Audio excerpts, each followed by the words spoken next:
Kulongoski is determined to go out with a flair as the greenest governor in the United States. His economic development focus is on companies providing green solutions, but he's also just announced a plan to impose congestion pricing charges on motorists who commute during rush hour. Is Oregon's governor leading the way to the future, or is he marching down a dead-end road? Matt, what do you think?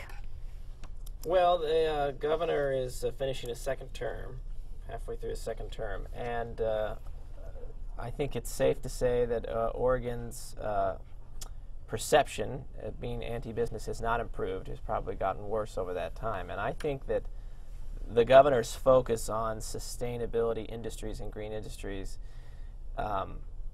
is a distraction, essentially. It's about the only industry he does support vigorously in the state. And while there's certainly a market, and Oregon is developing a market for itself in all sorts of green industries, the idea that that is ever going to be the main industry in Oregon, or that it's what's going to fuel our economy, is dubious at best. And so the governor puts a lot of time and energy into something that's always going to be a small part of the overall economy of Oregon, so that really we're not all concentrating on the fact that in every other way he's been dismal as an economic development governor in this state. But it's amazing to me that the governor concentrates on some of these things while the obvious things are going by the wayside. And there was an Office of Rural Development, kind of, and a fellow by the name of Ozamano from that had been in Clatsop County had headed that. It was kind of a one-person show. But here we are, having counties that are losing their federal support for the fact that they have the timber in their area and they aren't harvesting it. And rather than the governor concentrating on some things that could really help the rural community, maybe even cutting a few more trees, he's off in la-la land. And there's more and more bodies of information saying we don't really understand global warming. Is it as bad as it seems? Is it the result of something else that's happening? And here we're, I mean, talking about fighting the terrorists worldwide. I mean, here we're fighting global warming and we're not even sure what causes it. Well, now I think that record snowpack up there is just a distraction. We've got to keep our eye on the ball here.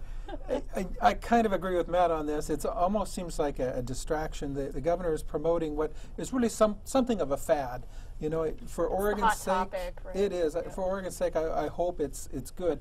A lot of development companies are being successful, building LEED building, platinum and gold LEED buildings, starting to be really a center for those kinds of things.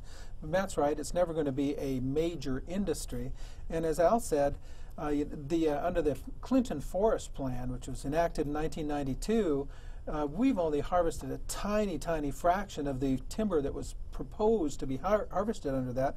And the result is that we've got this terrible clogging of our forests leading to devastating fires. Even Senator Wyden is proposing legislation to get federal funding for thinning. So heck, we could put a lot of rural people to work doing at least thinning in the national forests, as opposed to wasting a lot of time chasing fad type industries. I would add that we have always had one of the highest unemployment rates, and we never got out of the top 10 in unemployment, and it now looks like with the new unemployment rate at 5.7 in Oregon, we're headed back to number 1 again in unemployment. So is most of the unemployment out of the Portland metro area? No, it's within the Portland area as well, but it's certainly area? higher outside in the rural areas. They've never gotten They've never gotten anywhere close to 5% unemployment. So I got to ask, how could you actually monitor a congestion? Well, they do it in London, actually. That's probably where the idea came from, because I know Michael Bloomberg in New York tried it and it's gone. UPC code on You're the going to put underside a of your car. little chip on my car so you know when I'm basically congestion. You have to have a little sticker on your car, which means you paid a fee that says you can drive in the, quote, congested area, unquote, in London. So they get you by this thing you have to buy monthly, weekly, I don't remember exactly what it was, but because London's congestion is worse than New York's, and they had to do something, so that's what they've done. Michael Bloomberg tried to bring it up in New York City because they have a congestion problem, and it went it fell like a proverbial lead balloon. It didn't even make it to Albany in terms of, you know, what those guys, they just laughed. The Democrats killed it ultimately. It wasn't good. It was, you know, and New York would be a prime place for it to happen because you have a massive congestion problem there. But in Manhattan, yeah. But here, I just don't see it going anywhere. And of course, then you need to hire more police to police that, and then Well, what it comes down just comes down to. Well, in Chicago, what they do the same thing. In Chicago, if you live in the city of Chicago, or if you drive into the Loop, you have to have this little sticker on your window. And if you park downtown and you don't have that sticker on your window, they write you out a wonderful $75 ticket, which you would then have to pay. And then if you don't pay that one, you drive down again. It, you know, Richard, you know a lot about this. I lived in Chicago for a while. We Yes, we did some research work for Metro a couple of years ago in which we looked at the voluntarily tolling for a new lane on 217. There would be an express lane, so limited Yeah, I was access wondering about north that. to south on 217. And a lot of people said they would be willing to pay $1 or $2 for the right to zip down 217 any time of day.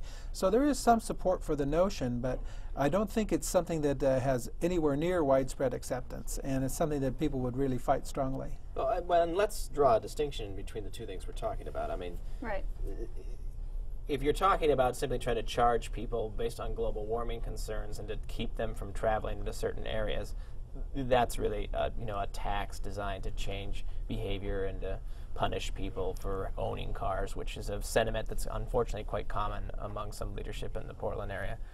But if you're talking about simply a different way of paying for road expansion, which is to have electronic tolling of some type, where you have the the lanes that maybe aren't charged, and you build extra capacity, and you charge for that as a way of paying for Voluntarily. it. Yeah, I mean, I think that is something that is worth considering. But again, the whole point of that is to actually increase the lane miles, and you're going to get a lot of resistance. That's really at its core the argument we're still having in Portland is, when you have traffic, is the solution to actually create more lanes so the cars can flow, or is the solution to do nothing and watch those people sit in Tell larger everyone to ride their and bike, force right? them to get out and ride mass transit? And I may be wrong, but I don't remember too much congestion pricing that would be applicable to Salem, Eugene, Corvallis. You know, I think we're talking about Portland, and I don't understand why, you know, if it's a Portland issue, people in Portland deal with it. Why does the rest of the state have to deal with an issue that's really, you know, the Tri-County area? And interestingly, there's part of the problem is people come from outside of the Portland area.